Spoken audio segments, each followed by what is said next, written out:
Hi, I'm Dr. Jeff Donatello, and if you watch this video, then you are interested in the way I help people with cancer. And I want to talk a little bit about chemotherapy success rates, because when I put this program together, I want to take the high road. If you're watching this, you or someone you know or love probably has been through the ringer. You're probably at stage 3 or 4, and cancer has failed. The treatments you've gone through thus far have failed. And maybe you've been given a death sentence, which doesn't have to be a death sentence. But let's talk a little bit about really where you're at, because the chemotherapy success rates, for the most part, are not real good.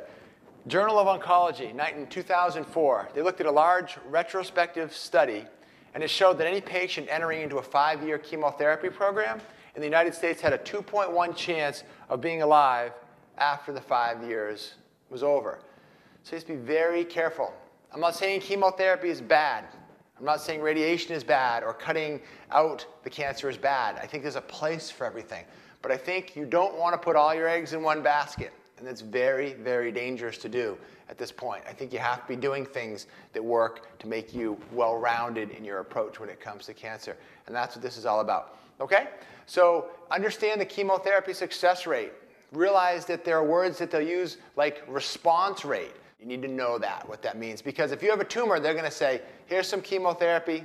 We're going to go through a program for the next 3, 5, 7, 14 days. And that's going to shrink your tumor. And they're going to give you a number. They're going to say, let's say, 60 to 70% response rate.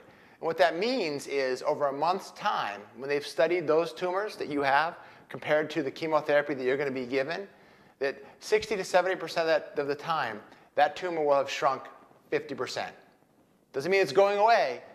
A lot of times people will hear that number and think, oh, there's a 60, 70% chance that tumor will be gone. No, it'll just be shrunk. That's it. And tumors have a good way of growing back, and they tend to do that. So understand the chemotherapy success rate and the response rate of the treatment when you enter into a program. Ask questions. Do your research. It's very important. All right, that's just another little tidbit of information I want you to get from this video. And it's my hope you'll watch the main video we have on this site, on this webpage, drdonatello.com, and that you'll get more information. Thank you very much.